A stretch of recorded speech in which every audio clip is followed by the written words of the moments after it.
ಜಲಾದಿ ಸಂಸರ್ಗವಶಾತ್ ಪ್ರಭೂತಂ ದುರ್ಗಂಧದೂತಾ ಗರು ದಿವ್ಯ ವಾಸನಾಂ ಸಂಘರ್ಷಣೇನೈವ ವಿಭಾತಿ ಸಂಯಕ್ ವಿಧೂಯಮಾನೇ ಸತಿ ಬಾಹ್ಯಗಂಧೇ ಅಂತಶ್ರಿತಾನಂತ ದುರಂತ ವಾಸನಾಂ ಧೂಲೀ ವಿಲಿಪ್ತಾ ಪರಮಾತ್ಮ ವಾಸನಾಂ ಪ್ರಜ್ಞಾತಿ ಸಂಘರ್ಷಣತೋ ವಿಶುದ್ಧಾಂ ಪ್ರತೀಯತೆ ಚಂದನ ಗಂಧವತ್ ಸ್ಫುಟಾಂ. ಅಲ್ಲಿ ಪರಮಾತ್ಮ ಅಂತ ಇದೆ ಸರ್ ನನ್ನ ಪುಸ್ತಕದಲ್ಲಿ. ಕೆಲವೊಂದು ಸಂಸರ್ಗ ಬದಲ ಸಂಪರ್ಕ ಅಂತ ಇದೆ, ಅಂದ್ರೆ ಕೆಲವೊಂದು ಅಕ್ಷರಗಳು ಮಿಸ್ಟೇಕ್. ಅದಕ್ಕೆ ರಿಪೀಟ್ ಮಾಡಿದ್ದೆ ನಾನು. ಅದೇ ಸರ್, ಸರಿಯೇ ಮಾಡ್ಕೊಟ್ಟೆ. Thank you. ಒಂದೆರಡು ಕಡೆಗೆ ಅದು ಮಿಸ್ಟೇಕ್ ಆಯ್ತು, ಮಧ್ಯದಲ್ಲಿ ಹೇಳಬಾರ್ದಂತ ಸುಮ್ಮನಿದ್ದ, ಅದಕ್ಕೆ ರಿಪೀಟ್ ಮಾಡಿದೆ. ನನ್ನದ್ರಲ್ಲಿ ಪ್ರಿಂಟಿಂಗ್ ಹಾಗಾಗಿದೆ. ಜಲಾದಿ ಸಂಸರ್ಗ ಅಂತ ಆಯ್ತು, ಸಂಪರ್ಕ ಇರಲಿ. ಓಕೆ.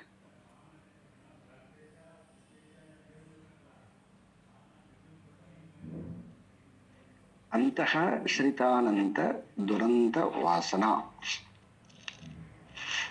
ಅಂತಹ ಅಂತಂದ್ರೆ ಇಲ್ಲಿ ಅಂತಃಕರಣ ಅಂತ ಪ್ರಯೋಗ ಮಾಡಿದ್ದಾರೆ. ಈ ಅಂತಃಕರಣದಲ್ಲಿ ಅಂತಃಶ್ರಿತಾನಂತ ಅಂದ್ರೆ ಅಂತಃಕರಣದ ಆಶ್ರಯದಲ್ಲಿ ದುರಂತ ವಾಸನ ಅಂದ್ರೆ ಬಹು ವಿಧವಾಗಿರ್ತಕ್ಕಂತಹ ದುರಂತ. ದುರಂತ ಅಂದ್ರೆ ನಮ್ಮನ್ನ ಘಾಸಿಗೊಳಿಸುವಂತಹ ವಾಸನೆಗಳು.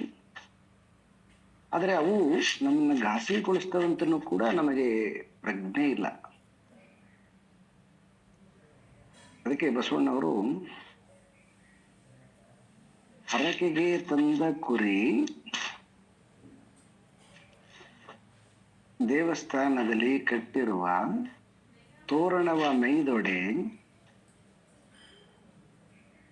ಆ ತಿನ್ನುವ ಆಹಾರ ಕುರಿಯದು ಅಥವಾ ಆ ಮಾಲೀಕನದು ಅಂತ ಪ್ರಶ್ನೆ ಮಾಡ್ತಾರೆ. ಹರಕೆಗೆ ತಂದ ಕುರಿ ಯಾವುದೋ ಒಂದು ಯಜ್ಞಕ್ಕೆ ಯಾವುದೋ ಒಂದು ಯಾರ ಕೇಳ್ಕೊಂಡ್ಬಿಟ್ಟಿರ್ತಾರೆ ನೋಡಿ, ನೀವು ಕುರಿ ಬಲಿ ಮಾಡಿದ್ರೆ, ಬಲಿದಾನ ಮಾಡಿದ್ರೆ ಅಂತಂದ್ರೆ ನಿಮಗೆ ವಾಸ ಆಗುತ್ತೆ ಅಂತ ಹೇಳಿದರು. ಅವಾಗ ಅವನೇನ್ ಮಾಡಿದ, ಒಂದು ಕುರಿಯನ್ನು ಪರ್ಚೇಸ್ ಮಾಡ್ಕೊಂಡು ಬಂದ. ಮತ್ತೆ ಯಜ್ಞ ಮಂಟಪದಲ್ಲಿ ಏನ್ ಮಾಡಿದ್ರು ಅಂತಂದ್ರೆ, ಯಜ್ಞ ಮಂಟಪವನ್ನ ಶೃಂಗಾರ ಮಾಡಕ್ಕೋಸ್ಕರ ಸಲುವಾಗಿ ಮಾವಿನ ಎಲೆಗಳನ್ನ, ತೋರಣವನ್ನು ಕಟ್ಟಿದ್ರು. ಮತ್ತೆ ಯಾವುದನ್ನ ಹಸಿರು ಕಾಣುತ್ತಾ, ಎಲೆ ಕಾಣುತ್ತಾ ತಿನ್ನೋದು ಕುರಿ ಸ್ವಭಾವ. ಅದು ಕುರಿ ಏನ್ ಮಾಡ್ತದ, ಅಲ್ಲಿ ತೋರಣ ಕಟ್ಟಿರ್ತಕ್ಕಂಥ ಎಲೆಯನ್ನ ತಿಂತದ. ಅದು ಗೊತ್ತಿಲ್ಲ ಅದಕ್ಕೆ ನನ್ನ ಏನ್ ಮಾಡಕ್ ಕರ್ಕೊಂಡು ಬಂದಿದ್ದಾರೆ ಅಂತ. ಈಗ ಅದು ತಿನ್ನತಕ್ಕಂಥದ್ದು ಏನು ತಿಂತದಲ್ವ, ಆ ತಿಂದಿರ್ತಕ್ಕಂಥದ್ದು ಫಲ ಯಾರಿಗೆ ಸಿಗುತ್ತಾ? ಆ ಕುರಿಗಂತೂ ಸಿಗೋದಿಲ್ಲ. ಯಾಕಂದ್ರೆ ಅದರ ರಕ್ತ, ಅದರ ಮಾಂಸ ಎಲ್ಲನೂ ಅವನು ಯಾರು ಬಲಿ ಕೊಡಕ್ಕೆ ರೆಡಿ ಆಗಿದ್ದಾನೋ ಅವನಿಗೆ ಸಿಗುತ್ತೆ ಅದು.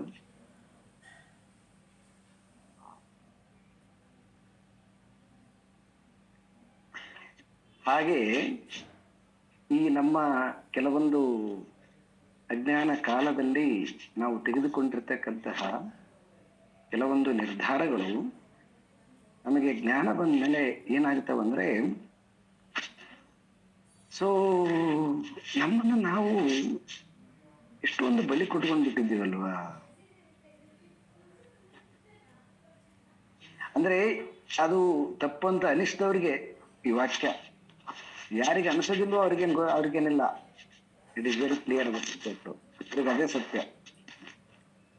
ಯಾರಿಗೆ ಇದು ಬಂಧನ ಅಂತ ಅನಿಸ್ತಾ ಇದೆಯೋ ಅಂತಹ ಜಿಜ್ಞಾಸುಗಾಗಿ ಇರ್ತಕ್ಕಂಥ ವಿಷಯ. ಈ ಬಂಧನ ಅಂತಕ್ಕಂಥದ್ದು ಯಾರು ಮಾಡಿಕೊಂಡಿರೋದು ಅಂತಂದ್ರೆ ನಾವು ಅಜ್ಞಾನ ಕಾಲದಲ್ಲಿ ನಾವೇ ಮಾಡಿಕೊಂಡಿರ್ತಕ್ಕಂಥದ್ದು. ಅದಂಗ ಕುರಿಗೆ ತನ್ನ ಫ್ಯೂಚರ್ ಬಗ್ಗೆ ಗೊತ್ತಿಲ್ವೋ ಹಾಗೆ ಜೀವ ಅಜ್ಞಾನ ಕಾಲದಲ್ಲಿ ಈ ಕೆಲವೊಂದು ಬಂಧನಗಳನ್ನ ತಾನೇ ತನ್ನ ಮೇಲೆ ಹಾಕಿಕೊಳ್ತಾನೆ.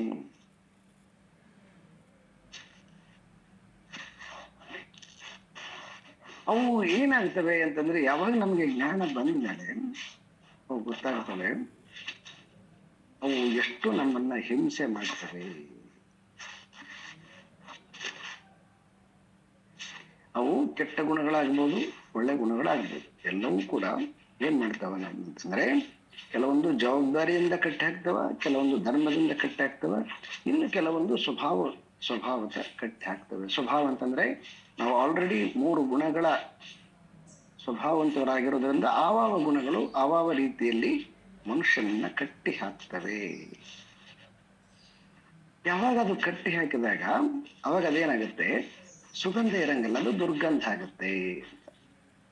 ಯಾವಾಗ ನೀರು ಒಂದು ಕಡೆ ಸ್ಟಾಕ್ ಆಗಿಬಿಡುತ್ತೆ ಅಂತಂದ್ರೆ ಹೆಂಗದು ಸ್ಮೆಲ್ ಬರಕ್ ಶುರುವಾಗುತ್ತೆ. ಹಾಗೆ ಯಾವಾಗ ನಮ್ದು ಚಲನಶೀಲವಾಗಿರ್ತಕ್ಕಂತಹ ನಮ್ಮ ಜೀವನ ಯಾವಾಗ ಚಲನಶೀಲತೆ ಕಳ್ಕೊಂಡ್ ಬಿಡ್ತು ಅಂದಾಗ ಅವಾಗ ನ್ಯಾಚುರಲ್ ಆಗಿ ಅದು ಸ್ಟ್ರಕ್ ಆಗುತ್ತದೆ.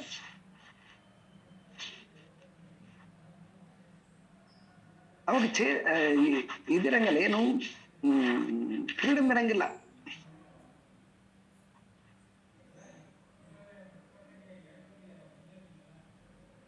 ಅದಕ್ಕೆ ಓಶೋ ಬಹಳ ಚೆನ್ನಾಗಿ ಇದಕ್ಕೊಂದು ಎಕ್ಸಾಂಪಲ್ ಕೊಡ್ತಾನೆ, ಬ್ಯೂಟಿಫುಲ್ ಆಗಿರ್ತಕ್ಕಂಥ ಎಕ್ಸಾಂಪಲ್. ಒಂದು ಗಿಳಿ, ಆ ಗಿಳಿನ ತಗೊಂಡ್ ಬಂದು ಅವನೇನ್ ಮಾಡ್ತಾನೆ, ಇನ್ನು ತಮಾಷೆ ಆಗಿರ್ತಕ್ಕಂಥದ್ದು, ಅವನೇನ್ ಮಾಡ್ತಾನೆ ಅಂತಂದ್ರೆ ಅದನ್ನ ಕಟ್ಟಿ ಹಾಕಿ ಒಂದು ಏನು ಒಂದು ದೊಡ್ಡದು ಪಂಜರ ಮಾಡಿರ್ತಾನೆ. ಅದ್ರಾಗ ಅದನ್ನ ಕಟ್ಟಿ ಹಾಕಿಬಿಟ್ಟು ಈ ಕಡೆಯಿಂದ ಆ ಕಡೆ, ಆ ಕಡೆಯಿಂದ ಈ ಕಡೆ ಬರೀ ಓಡಾಡಿಸ್ತಿರ್ತಾನೆ. ಬಿಟ್ರೆ ಅದು ಹಾರದನ್ನ ಅದಕ್ಕೆ, ಯಾಕಂದ್ರೆ ಅದು ಪಂಜರದಾಗ ಹಾಕಿರ್ತಾನೆ, ಚಿಕ್ಕದಲ್ಲ ಪಂಜರ, ಉದ್ದಕ್ಕಿರ್ತದೆ, ಹಾರಕ್ ಬರ್ತಿರಂಗಿಲ್ಲ, ಮೇಲೆ ಎತ್ತರ ಇಲ್ಲ. ಅನೇಕ ದಿನಗಳ ಕಾಲ ಆ ಪಂಜರದಲ್ಲಿ ಇದ್ದು ಆ ಗಿಳಿ ತನ್ನ ಅದಕ್ಕೆ ಸ್ವಭಾವವಾಗಿರ್ತಕ್ಕಂಥ ಏನು ಹಾರಾಡ್ಬೇಕಾಗಿತ್ತು ಅದೇನಾಗಿ ಬಿಡ್ತದೆ, ಅದು ಕಳ್ಕೊಂಡ್ಬಿಡ್ತದ. ಕಳ್ಕೊಂಡು ಅದು ಏನಾಗುತ್ತೆ ಅಂತಂದ್ರೆ ಪಂಜರದಲ್ಲಿ ಸೀಮಿತ ಆಗಿಬಿಟ್ಟು ಓಡಾಡೋದಷ್ಟೇ ತನಗೆ ಗೊತ್ತಿರೋದು, ಹಾರಕ್ಕೆ ತನಗೆ ಬರೋದಿಲ್ಲ ಅಂತ ಅನ್ಕೊಳ್ತದಂತ. ಆಮೇಲೆ ಏನ್ ಮಾಡ್ಬೇಕು ಅದಕ್ಕೆ ಅಂತಂದ್ರೆ ಆಮೇಲೆ ನಿಧಾನವಾಗಿ ಅದನ್ನ ಪ್ರಾಕ್ಟೀಸ್ ಕೊಡ್ತಾ ಮತ್ತೆ ಅದನ್ನ ಹಾರೋದು ಕಲಿಸ್ತಾನೆ.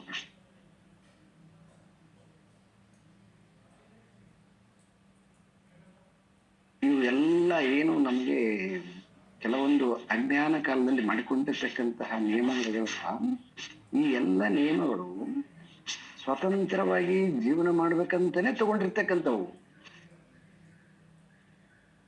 ಆದ್ರೆ ಅವು ಏನಾಗ್ತಾವ ಅಂದ್ರೆ ಸ್ವಾತಂತ್ರ್ಯವನ್ನ ಕಳೆದ್ಬಿಟ್ಟು ಬಂಧನವನ್ನ ತಂದುಕೊಟ್ಬಿಡ್ತವೆ. ಆ ಬಂಧನದ ಕಾರಣದಿಂದ ನಮ್ಮ ಜೀವನ ಏನಾಗ್ತಾ ಬರ್ತದೆ ಅಂತಂದ್ರೆ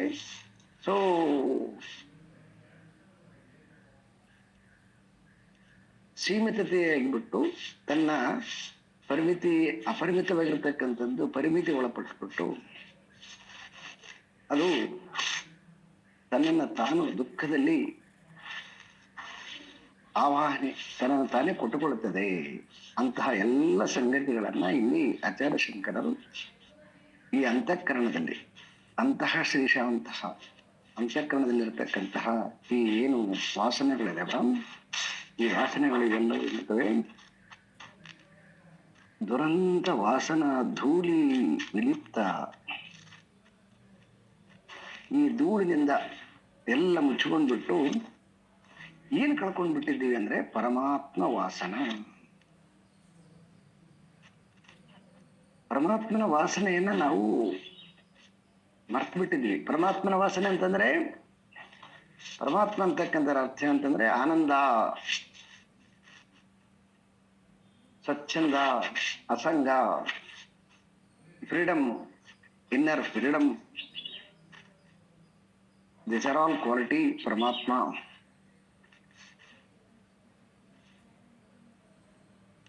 ಈ ಎಲ್ಲ ಕ್ವಾಲಿಟಿಗಳನ್ನ ನಾವು ಏನ್ ಮಾಡ್ಬಿಟ್ಟಿದ್ವಿ ಅಂತಂದ್ರೆ, ಆ ಗಿಳಿ ಹೆಂಗ ಪಂಜರದಾಗ ಹಾಕಿದ ಗಳಿಗೆ ಹಾರೋದ್ ಹೆಂಗ ಮರ್ತು ಬಿಟ್ಟದು, ಆ ರೀತಿಯಾಗಿ ನಾವು ಈ ಸಂಸ್ಕಾರಗಳಿಂದ, ಅಜ್ಞಾನದ ಸಂಸ್ಕಾರಗಳಿಂದ ನಮ್ಮನ್ನ ನಾವು ಬಂಧಿಸ್ಕೊಂಡ್ಬಿಟ್ಟಿದ್ದೀವಿ. ಅದಕ್ಕೆ ಇದಕ್ಕೆ ಎಕ್ಸಾಂಪಲ್ ಮೇಲೇನೆ ಚೆನ್ನಾಗಿ ಕೊಟ್ಟಿದ್ದಾರೆ ಅವರು. ಅದು ತುಂಬಾ ಚೆನ್ನಾಗಿದೆ ನೋಡ್ರಿ, ಅದು ನೆನ್ಪಿಟ್ಕೋಬೇಕು ಯಾವಾಗ. ಶ್ರೀಗಂಧ ಹೆಂಗ ಆ ನೀರಲ್ಲಿ ಅನೇಕ ದಿನಗಳ ಕಾಲ ನೀರಲ್ಲಿ ಬಿದ್ದ್ಬಿಡಿತಂತಂದ್ರೆ ಹೆಂಗ ಅದು ಪಾಚಿ ಕಟ್ಟಿಕೊಂಡು ಆ ಶ್ರೀಗಂಧದ ವಾಸನೆ ಇದ್ರೂ ಕೂಡ ಆ ಪಾಚಿಯ ವಾಸನೆಯಿಂದ ಏನಾಗಿಬಿಡುತ್ತೆ, ತನ್ನ ಶ್ರೀಗಂಧವನ್ನ ಅದು ಹೊರಗೆ ಸೂಸದಂಗಾಗತ್ತೆ. ಅದೇ ರೀತಿಯಾಗಿ ಇಲ್ಲಿ ನಾವು ವಸ್ತುತಃ ಪರಮಾತ್ಮ ಸ್ವರೂಪರಾಗಿದ್ದರೂ ಕೂಡ ಅಜ್ಞಾನದಿಂದ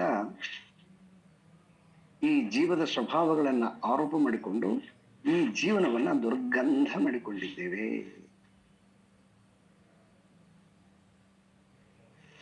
ಈ ದುರ್ಗಂಧ ಮಾಡಿಕೊಂಡಿರ್ತಕ್ಕಂತಹ ಜೀವನವನ್ನ ಇವಾಗ ಏನ್ ಮಾಡ್ಬೇಕು ಅಂತಂದ್ರೆ, ಮತ್ತೆ ಪರಮಾತ್ಮ ವಾಸನೆಯ ಮತ್ತೆ ಪುನಃ ನಾವೇನ್ ಮಾಡ್ಬೇಕು, ಶಾಸ್ತ್ರದ ಜ್ಞಾನದಿಂದ ನಾನು ಪರಮಾತ್ಮ ಅನ್ನುವಂತಹ ವಿಚಾರವನ್ನ ತುಂಬಬೇಕು.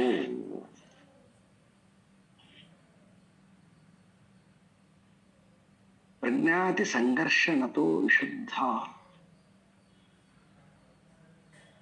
ಪ್ರತೀಯತೆ ಚಂದನ ಗಂಧವತ್. ಸಮಸ್ಯೆ ಕರೆಕ್ಟ್, ಅದನ್ನ ತಗೊಂಡಿದ್ದಾರೆ. ಯಾವಾಗ ನಾವು ಪ್ರಜ್ಞಾ ಅಂತಂದ್ರೆ ಮನಸ್ಸು, ಪ್ರಜ್ಞಾತಿ ಸಂಘರ್ಷಣತೋ ವಿಶುದ್ಧ. ಈ ಪ್ರಜ್ಞೆ ಯಾವಾಗೀಗ ನಮಗೆ ಶಾಸ್ತ್ರ ಜ್ಞಾನ ಅಂತಕ್ಕಂಥದ್ದು ಏನೊಂದು ಪ್ರಜ್ಞೆ ಬಂದಿದೆ, ಈ ಪ್ರಜ್ಞೆಯಿಂದ ಏನ್ ಮಾಡ್ಬೇಕು, ಈ ಸಂಸ್ಕಾರಗಳನ್ನ, ಅಜ್ಞಾನದ ಕಾಲದ ಸಂಸ್ಕಾರಗಳನ್ನ ಏನ್ ಮಾಡ್ಬೇಕು, ಅವನ್ನ ಡಿಲೀಟ್ ಮಾಡ್ಬೇಕು. ಹೆಂಗ್ ಡಿಲೀಟ್ ಮಾಡ್ಬೇಕು,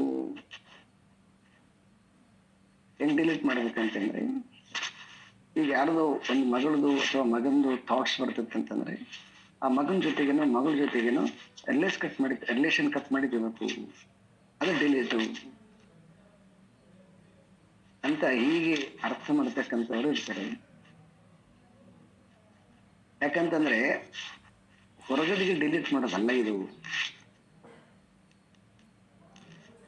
ಎಲ್ಲನೂ ಕೂಡ ಅಂತರಂಗದಲ್ಲಿ ಮಾಡುವಂತಹ ಕೆಲಸ. ಯಾಕಂತಂದ್ರೆ ಅವ್ರು ಯಾರು ನಮ್ಮ ಹತ್ರ ಇಲ್ಲ, ಆದ್ರೆ ನಮ್ಗೇನಾಗುತ್ತದೆ, ನಮ್ ಜೊತೆಲಿ ಇದ್ರು ಕೂಡ ದಿನ ಪೂರ್ತಿ ನಮ್ ಜೊತೆಗೆ ಇರಂಗಿಲ್ಲ. ನಮ್ಮಲ್ಲಿರ್ತಕ್ಕಂತಹ ಥಾಟ್ಸ್ಗಳೇ ಮಗನ ಸಂಬಂಧಪಟ್ಟಿರ್ತಕ್ಕಂತಹ ಥಾಟ್ಸು, ಮಗಳ ಸಂಬಂಧಪಟ್ಟಿರ್ತಕ್ಕಂತಹ ಥಾಟ್ಸು, ತಂದೆಗೆ ಸಂಬಂಧಪಟ್ಟಿರ್ತಕ್ಕಂಥ ಥಾಟ್ಸು, ತಾಯಿಗೆ ಸಂಬಂಧಪಟ್ಟಿರ್ತಕ್ಕಂಥ ಥಾಟ್ಸು, ನಮ್ದೇ ಆಗಿರ್ತಕ್ಕಂತಹ ಥಾಟ್ಸ್ಗಳೊಂದು ಗೂಡು ಕಟ್ಕೊಂಡ್ ಬಿಟ್ಟಿರ್ತೀವಿ ನಾವು. ಅಲ್ಲಿ ಹೊರಗಡೆಗೆ ಅವರಿಗೆ ನಮ್ಮ ಥಾಟ್ಸ್ಗೆ ಏನ್ ಲಿಂಕ್ ಇರಂಗಿಲ್ಲ. ಇದು ಅತ್ಯಂತ ಆಶ್ಚರ್ಯಕರವಾಗಿರ್ತಕ್ಕಂಥ ಸಂಗತಿ. ನಾವು ನಮ್ಮ ಮನಸ್ಸಿನಲ್ಲಿ ಅವ್ರ ಬಗ್ಗೆ ಏನೊಂದು ರೂಪವನ್ನ ನಿರ್ಮಾಣ ಮಾಡಿಕೊಂಡಿದ್ದೀವಿ, ಭಾವನೆಗಳನ್ನ ನಿರ್ಮಾಣ ಮಾಡಿಕೊಂಡಿದ್ದೀವಿ, ಅಲ್ಲಿಗೆ ಲಿಂಕ್ ಇರಂಗಿಲ್ಲ.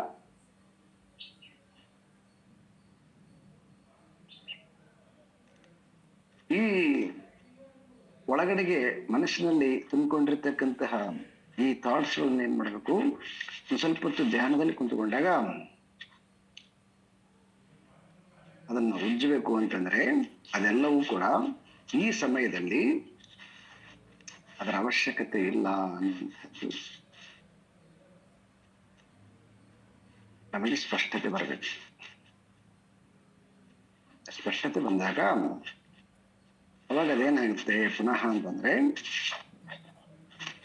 ಪ್ರತೀಯತೆ ಚಂದನ ಗಂಧವತ್ ಸ್ಫುಟ. ಮತ್ತೆ ಹೆಂಗ ನಾವು ಆ ಶ್ರೀಗಂಧವನ್ನು ಚೆನ್ನಾಗಿ ಉಜ್ಜಿದಗಳಿಗೆ ಹೆಂಗ ಅದು ಪುನಃ ಮತ್ತೆ ಸ್ಮೆಲ್ಲು ಬರಕ್ಕೆ ಶುರುವಾಗುತ್ತೆ, ಶ್ರೀಗಂಧದ ಸ್ಮೆಲ್ ಬರಕ್ ಶುರು ಆಗತ್ತೆ.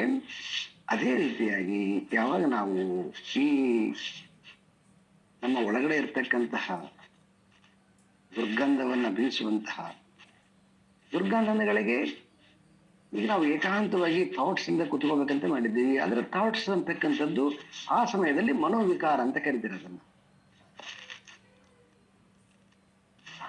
ಅದಕ್ಕೆ ಬಸವಣ್ಣವರು ಇನ್ನೊಂದು ವಚನ ಚೆನ್ನಾಗಿ ಹೇಳ್ತಾರೆ, ಮನೆಯೊಳಗೆ ಮನೆಯೊಡೆಯ ಇದ್ದಾನೋ ಇಲ್ಲವೋ. ಇದು ಅವರು ಫಸ್ಟ್ ಸ್ಟೇಟ್ಮೆಂಟ್. ಇದು ಆಮೇಲೆ ಅದನ್ನ ಅವ್ರು ಎಕ್ಸ್ಪ್ಲೇನ್ ಮಾಡ್ತಾರೆ. ಹೆಂಗಂದ್ರೆ ಈ ಒಂದು ಮನೆ ಅಂತಂದ್ರೆ ಹೆಂಗಿರ್ಬೇಕು, ಆದ್ರೆ ಯಾವಾಗ ಅದು ಅಪೋಸಿಟ್ ಆಗಿತ್ತಂದ್ರೆ ಅದು ಮನೆ ಆಗದ್ರೆ ಹೆಂಗಂತಂದ್ರೆ, ಹೊಸ್ತಿಲಲ್ಲಿ ಹುಲ್ಲು ಹುಟ್ಟಿ ಮನೆಯೊಳಗೆ ರಜೆ ತುಂಬಿ ಅಂತ. ನಾವು ಹೊಸ್ತಿಲಲ್ಲಿ ಅಂದ್ರೆ ಎಂಟ್ರೆನ್ಸ್ ದ್ವಾರ ಗೇಟಲ್ಲಿ ಏನದ, ಅಲ್ಲಿ ಹುಲ್ಲು ಬೆಳ್ಕೊಂಡದ. ಹುಲ್ಲು ಬೆಳ್ಕೊಂಡದ ಅಂದ್ರೆ ಅಲ್ಲಿದ್ದು ಗಲೀಜಾಗ್ಯದ, ಅದು ಕಡ್ಡಿ ಕಸ ಅದು ಇದು ಬಿದ್ದು ಅಲ್ಲಿ ಯಾರು ಓಡಾಡ್ದೇ ಇಲ್ಲ ಅನ್ನೋ ತರ. ಈಗ ಹೆಂಗ ಒಂದು 3 ತಿಂಗಳ ಗೇಟ್ ಹಾಕೊಂಡು ಹೋದ್ವಿ ಅಂದ್ರೆ ಹೆಂಗಿರ್ತದೆ ಆ ತರ. ಆ ಎಲೆ ಧೂಳು ಅದು ಇದು ಎಲ್ಲ ಬಿದ್ಬಿಟ್ಟು ಇನ್ನೊಂದು ಸ್ವಲ್ಪ ದಿವಸ ಯಾರು ನೋಡ್ಲ ಅಂತ ದಿನಗಳಿಗೆ ಆ ಕಡೆ ಈ ಕಡೆ ಹೋಗೋರು ಕೂಡ ಎಲ್ಲ ಅದು ಇದು ಪೇಪರ್ ಎಸ್ದು ಬಿಟ್ಟು ಅದು ಕಸದ ಗುಂಡೆ ಆಗಿಬಿಡ್ತದ.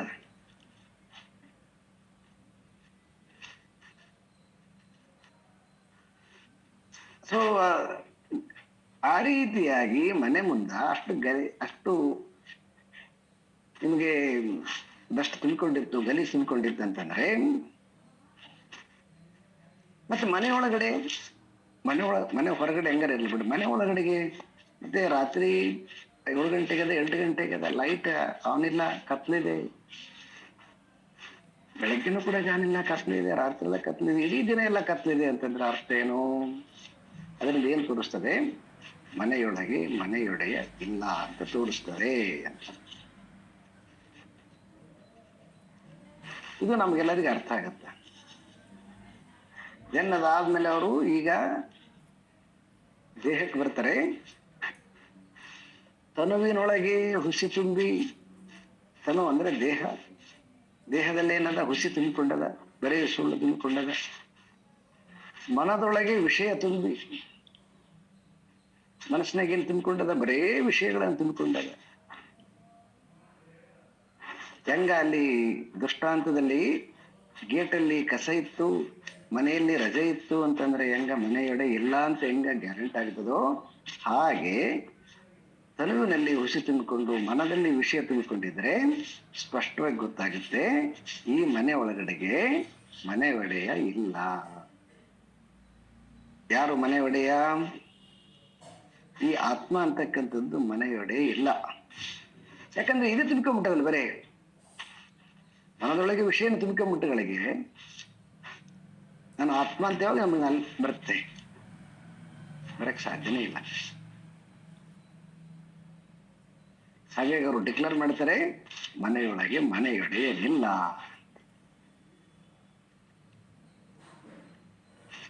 ಇಲ್ಲ ಅದೇ ತರ ನಮಗೆ ಶಂಕರರು ಬೋಧನೆ ಮಾಡ್ತಿದ್ದಾರೆ, ಯಾವಾಗ ಮನಸ್ಸಿನೊಳಗೆ ಬರೀ ದುರ್ಗಂಧ ತುಂಬ್ಕೊಂಡ್ಬಿಟ್ಟಿತ್ತು ಅಂತಂದ್ರೆ ಅಲ್ಲಿ ಪರಮಾತ್ಮ ಬರಕ ಸಾಧ್ಯ ಇಲ್ಲ. ಅದಕ್ಕೋಸ್ಕರವಾಗಿ ಪರಮಾತ್ಮನ ಚಿಂತನೆಗಳನ್ನ ತುಂಬ್ತಾ ಹೋಗಿ, ಪರಮಾತ್ಮಗಳನ್ನ ಚಿಂತನೆ ತುಂಬ್ತಾ ಏನಾಗುತ್ತೆ ಅವಾಗ ನಿಜವಾಗಿ ರಿಯಾಲಿಟಿ ಇರ್ತಕ್ಕಂತಹ ನಮ್ಮ ನಿಜ ಸ್ವರೂಪ ಹೆಂಗದು ಶ್ರೀಗಂಧ ಪಾಚಿನ ತೆಗೆದು ಬಿಟ್ರೆ ಮತ್ತೆ ಹೆಂಗ ಶ್ರೀಗಂಧ ಬರಕ್ಕೆ ಶುರುವಾಗುತ್ತದೋ ಹಾಗೆ ನಮ್ಮ ಒಳಗಡೆಗೆ ಆತ್ಮದ ಚಿಂತನೆಗಳು ಬರ್ಲಿಕ್ಕೆ ಶುರುವಾಗ್ತವೆ. ಏನು ಆತ್ಮದ ಚಿಂತನೆಗಳು ಅಂತಂದ್ರೆ ಸೈಲೆನ್ಸು, ಶಾಂತತೆ, ಇವೆಲ್ಲವೂ ಪ್ರೀತಿ, ಕರುಣೆ, ಇವೆಲ್ಲವೂ ಕೂಡ ಬರ್ಲಿಕ್ಕೆ ಶುರುವಾಗ್ತವೆ. ಅಂತಹ ಎಲ್ಲ ಲಕ್ಷಣಗಳೆಲ್ಲವೂ ಕೂಡ ಅವು ನಮ್ಮ ಜೀವನವನ್ನ ಸುಂದರಗೊಳಿಸ್ತವೆ. ಅನಾತ್ಮವಾಸನಾ ಜಾಲೈಃ ತಿರೋಭೂತಾತ್ಮವಾಸನಂ ನಿತ್ಯಾತ್ಮನಿಷ್ಠಯ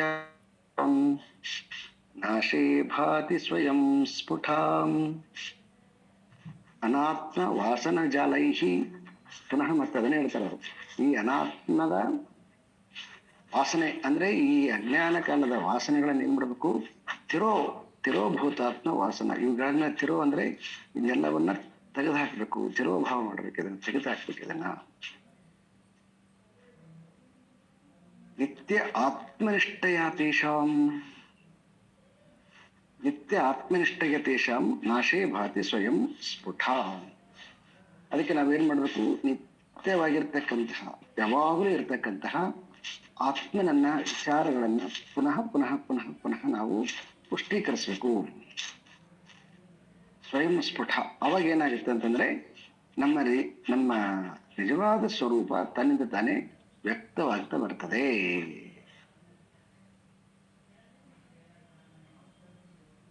ಯಥಾ ಯಥಾ ಪ್ರತ್ಯಗವಸ್ಥಿತಂ ಮನಂ ತಥಾ ತಥಾ ಮುಂಚತಿ ಬಾಹ್ಯವಾಸನಾಃ ನಿಶೇಷ ಮೋಕ್ಷೇ ಸತಿ ವಾಸನಾನಾಂ ಆತ್ಮಾನುಭೂತಿ ಪ್ರತಿಬಂಧ ಶೂನ್ಯ.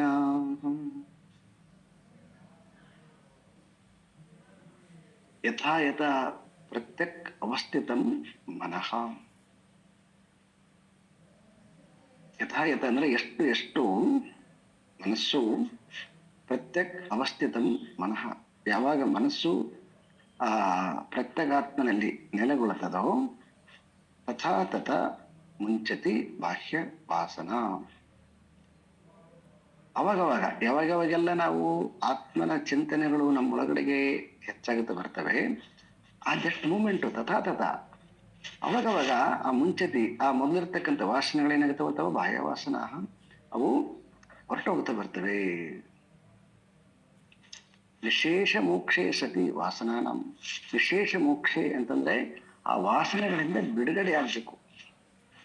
ವಿಶೇಷವಾಗಿ ಅಂದ್ರೆ ಸಂಪೂರ್ಣವಾಗಿ ವಾಸನೆಗಳಿಂದ ಬಿಡುಗಡೆ ಆಗ್ಬೇಕು.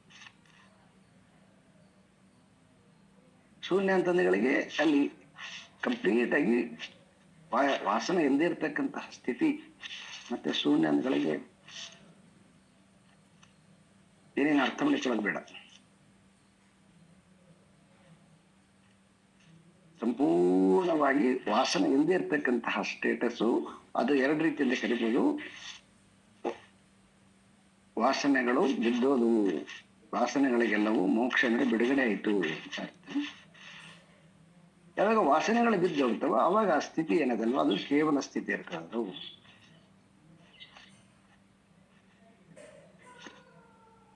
ಆತ್ಮಾನುಭೂತಿ ಪ್ರತಿಬಂಧ ಶೂನ್ಯ. ಅವಾಗ ಆ ಏನೊಂದು ಸೈಲೆನ್ಸ್ ಸ್ಟೇಟಸ್ ಇದೆ ಅದು ಆತ್ಮನ ಸ್ಥಿತಿ. ಸೊ ಆತ್ಮನ ಸ್ಥಿತಿಯನ್ನ ಪಡ್ಕೊಳ್ತಕ್ಕಂತಹದ್ದು ಯಾವಾಗ ಸಾಧ್ಯ ಆಗತ್ತೆ ಅಂತಂದ್ರೆ, ಈ ಇಡೀ ಏನು ಈ ವಾಸನಾ ತ್ಯಾಗ ಚಾಪ್ಟರ್ ಇದೆಯಲ್ಲ, ಇದೆಲ್ಲವೂ ಕೂಡ ನಮ್ಮ ಮನಸ್ಸಿನಲ್ಲಿ ತುಂಬಿಕೊಂಡಿರ್ತಕ್ಕಂತಹ ವಾಸನೆಗಳು, ಯಾವ ರೀತಿಯಾಗಿರ್ತಕ್ಕಂತಹ ವಾಸನೆಗಳು, ಇವು ಎಷ್ಟರ ಪರಿಣಾಮದಲ್ಲಿ ನಮ್ಮ ಜೀವನದಲ್ಲಿ ನಮ್ಮನ್ನ ಬಂಧಿಯಾಗಿದ್ದವೆ. ಶಾಸ್ತ್ರದ ಅನುಸಂಧಾನದಿಂದ ಈ ವಾಸನೆಗಳನ್ನು ನಾವು ನಿರ್ಮೂಲನೆ ಮಾಡಿದ್ವಿ ಅಂತಂದ್ರೆ ಅವಾಗ ನಾವು ಆತ್ಮಸ್ವರೂಪರೇ ಅನ್ನುವಂತಹ ನಮಗೆ ನಾಲೆಡ್ಜ್ ಬರ್ತದೆ. ಸೊ ಇಷ್ಟು ಈ ವಾಸನಾ ತ್ಯಾಗದ ಬಗ್ಗೆ ಇರ್ತಕ್ಕಂತಹ ವಿಷಯ. ಇಲ್ಲಿ ಕೆಲವೊಂದು ಒಂದೆರಡು ಮೂರು ಸಂಗತಿಗಳನ್ನ ನಾವು ಸ್ಪಷ್ಟೀಕರಣ ಮಾಡ್ಕೋಬೇಕು. ಮೊದಲನೇದು ಏನಂತಂದ್ರೆ, ಶಾಸ್ತ್ರವನ್ನ ತಪ್ಪಾಗಿ ಅರ್ಥೈಸುವಂತಹ ಮನೋಸ್ಥಿತಿಯನ್ನ ನಾವು ಬಿಡಬೇಕು. ಇದು ಅಂತರಂಗದ ವಾಸನೆಗಳನ್ನ ನಿರ್ಮೂಲನೆ ಮಾಡುವಂತಹ ಸ್ಥಿತಿ. ಬಾಹ್ಯವಾಗಿರ್ತಕ್ಕಂಥದ್ದು ಯಾವುದೂ ಅಲ್ಲ. ಯಾಕಂದ್ರೆ ಸಂಘ ಇರೋದು ಮನಸ್ಸಿನಲ್ಲಿ.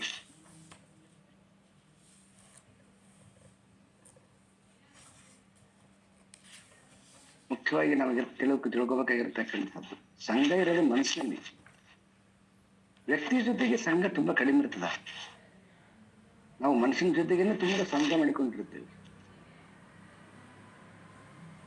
ಹೊರಗಿನ ಜೊತೆಗೆ ಹೊರಗಿನ ವಸ್ತುಗಳ ಜೊತೆಗೆ. ಈಗ ಚಿನ್ನ ತುಂಬಾ ಇಷ್ಟ, ಯಾವಾಗಲೂ ಕೈ ಹಿಡ್ಕೊಂಡು ಕುಡ್ತು ಆ ಚಿನ್ನ ನನಗೆ ಇಷ್ಟ ಅಂತ ಹೇಳ್ಬಿಟ್ಟು ಯಾವಾಗ್ಲೂ ಕೂಡ ಕೈ ಹಿಡ್ಕೊಂಡು ಕುಡಿತು ಇಲ್ಲ, ಅದನ್ನೆಲ್ಲೇ ಇಟ್ಟಿರ್ತೀವಿ ಬೀರುನಲ್ಲಿ ಯಾರಿಗೆ ಕಾಣದಂಗೆ. ಆದರೆ ಚಿನ್ನದ ಜೊತೆಗೆ ನನ್ನ ಸಂಬಂಧ ಎಷ್ಟು ಅಟ್ಯಾಚ್ ಇದೆ, ಅದು ಅಷ್ಟು ಸುಖದಕ್ಕೂ ಕೊಡುತ್ತೆ ನಿಮ್ಗ. ಚಿನ್ನ ಯಾವುದೇ ರೀತಿಯಲ್ಲೂ ಕೊಡೋದಿಲ್ಲ, ಚಿನ್ನ ನಿಮಿತ್ತ ಮಾತ್ರೇನ. ಆದ್ರೆ ಚಿನ್ನದ ಜೊತೆಗಿರ್ತಕ್ಕಂತಹ ಮನಸ್ಸಿನ ಸಂಬಂಧ ಇದೆಲ್ವಾ, ಆ ಸಂಬಂಧನೇ ನಮಗೆ ಸುಖ ದುಃಖ ಕೊಡತಕ್ಕಂಥದ್ದು. ಓ, ನನ್ನ ಹತ್ರ ಅವ್ರಿಗಿಂತ ಇಷ್ಟು ಜಾಸ್ತಿ ಇದೆ, ಇಷ್ಟು ಗ್ರಾಮ್ ಜಾಸ್ತಿ ಇದೆ, ಅಷ್ಟು ಸುಖ. ಓ, ಇವ್ರಿಗಿಂತ ಇಷ್ಟು ಕಡಿಮೆ ಇದೆ, ಅಷ್ಟು ದುಃಖ. ಹೆಚ್ಚು ಕಡಿಮೆಯಲ್ಲಿ ಸುಖ ದುಃಖ ಅದ ನೋಡ್ರಿ, ಚಿನ್ನದಲ್ಲಿಲ್ಲ ಸುಖ ದುಃಖ. ಅದ್ರದ್ದು ಎಷ್ಟು ಆಶ್ಚರ್ಯ ಅಂದ್ರೆ ಚಿನ್ನವನ್ನ ನಿಮಿತ್ತ ಮಾಡಿಕೊಂಡೇ ಸುಖ ದುಃಖ ಇದೆ.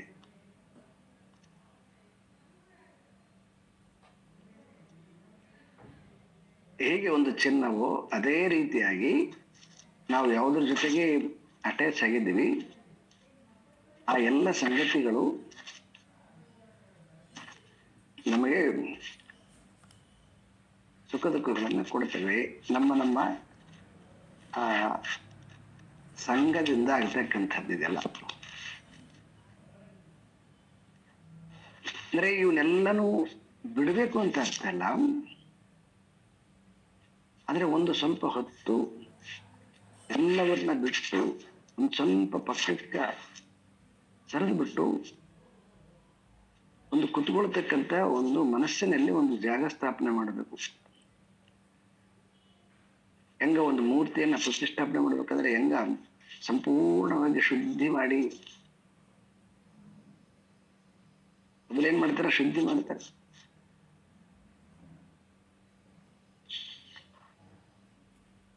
ಶುದ್ಧಿ ಮಾಡಿದ್ಮೇಲೆ ಆವಾಗ ಮೂರ್ತಿಯನ್ನು ಕೂರಿಸಿ ಆವಾಗ ಅದಕ್ಕೆ ಪ್ರಾಣ ಪ್ರತಿಷ್ಠಾಪನೆ ಮಾಡ್ತಾರೆ. ಹಾಗೆ ಮೊದಲು ನಮ್ಮೊಳಗಡೆಗೆ ಫಸ್ಟ್ ಒಂದು ಸೈಲೆನ್ಸ್, ಅಂದ್ರೆ ಇದೆಲ್ಲದರಿಂದ ಬಿಡಿಸಿಕೊಂಡು ಒಂದು ಸೈಲೆನ್ಸ್ ಅನ್ನ ಕ್ರಿಯೇಟ್ ಮಾಡಬೇಕು. ಅದು ಶುದ್ಧವಾಗಿರ್ತಕ್ಕಂಥ ಸ್ಥಳ. ಆ ಶುದ್ಧವಾಗಿರ್ತಕ್ಕಂಥ ಸ್ಥಳದಲ್ಲಿ ಅಲ್ಲಿ ನಾವು ಆತ್ಮನನ್ನ ಪ್ರತಿಷ್ಠಾಪನೆ ಮಾಡ್ಬೇಕು.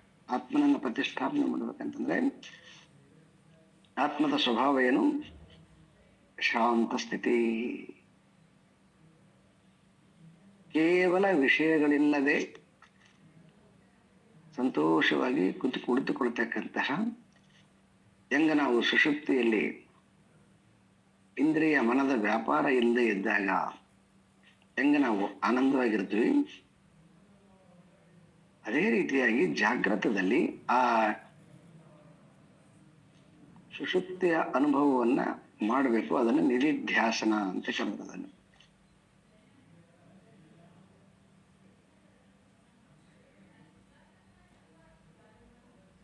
ಆ ನಿಧಿಧ್ಯಾಸನ ನಿಮ್ಗೆ ಎಷ್ಟು ಬಲ ಕೊಡುತ್ತೆ ಅಂತಂದ್ರೆ ಬಹಳ ಬಲ ಕೊಡ್ತದದು.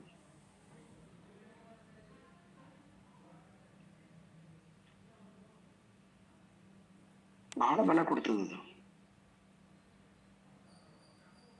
ಯಾವುದೇ ಸಂದರ್ಭ ಬಂದಾಗಲೂ ಕೂಡ ಮನಸ್ಸು ಆ ಸಂದರ್ಭದ ಪರಿಸ್ಥಿತಿಗೆ ಅನುಗುಣವಾಗಿ ಸ್ವಲ್ಪ ವಿಚಲಿತವಾದರೂ ಕೂಡ ಯಾವಾಗ ನಾವು ಹೋಗಿ ಪುನಃ ನಮ್ಮ ಜಾಗದಲ್ಲಿ, ಸ್ವಸ್ಥ ಜಾಗದಲ್ಲಿ ಕೂತ್ಕೊಂಡ್ಬಿಟ್ಟು ಅಂತಂದ್ರೆ ದೆನ್ ಅದನ್ನ ಸಂಪೂರ್ಣವಾಗಿ ನಿರ್ಮೂಲನೆ ಮಾಡಕ್ ಬರ್ತದೆ.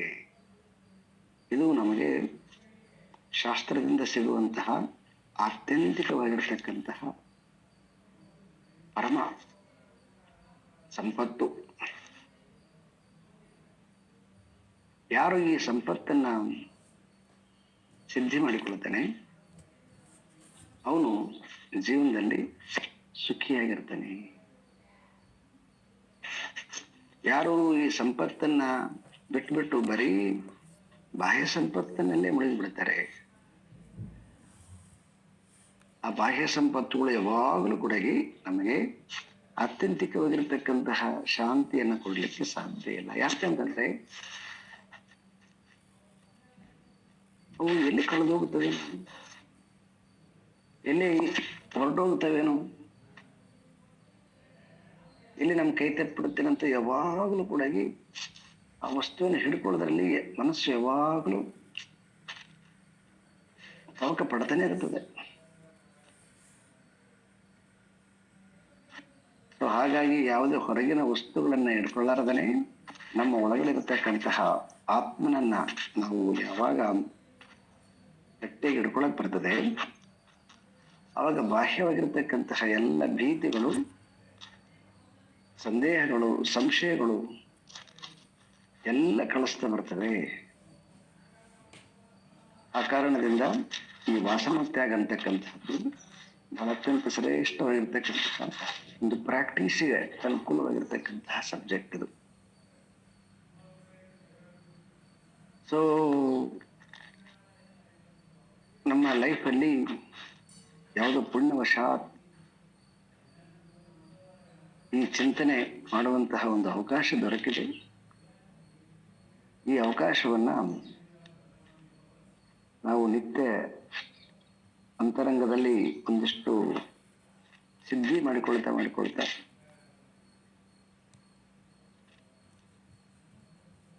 ಹೇಗೆ ಆಚಾರ್ಯರು ನಿರ್ಭೀತರಾಗಿ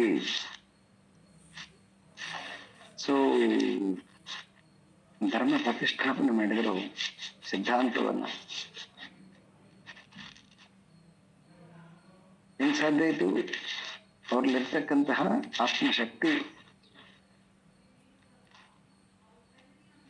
ನಮಗೆ ಯಾವುದೋ ಒಂದು ಎಸ್ಟಾಬ್ಲಿಷ್ ಮಾಡೋದ್ ಬೇಕಾಗಿಲ್ಲ, ಆದ್ರೆ ನಮ್ಮೊಳಗಡೆಗೆ ನಾವು ಈ ಎಲ್ಲ ಅವ್ಯವಸ್ಥೆಗಳ ಮತ್ತೆ ಅಂತರಂಗದಲ್ಲಿ ಸುಖವಾಗಿ ಇರುವಂತಹ ಒಂದು ಸಿದ್ಧಿ ನಮಗೆ ಶಂಕರರು ದಯಪಾಲಿಸಲಿ ಅಂತ ಹೇಳ್ತಾ, ಓಂ ಪೂರ್ಣಮದಃ ಪೂರ್ಣಮಿದಂ ಪೂರ್ಣಾತ್ ಪೂರ್ಣಮುದಚ್ಯತೆ ಪೂರ್ಣಸ್ಯ ಪೂರ್ಣಮಾದಾಯ ಪೂರ್ಣಮೇವಾವಶಿಷ್ಯತೆ. ಓಂ ಶಾಂತಿ ಶಾಂತಿ ಶಾಂತಿ. ಹರಿ ಓಂ. ಶ್ರೀ ಗುರುಭ್ಯೋ ನಮಃ. ಹರಿ ಓಂ.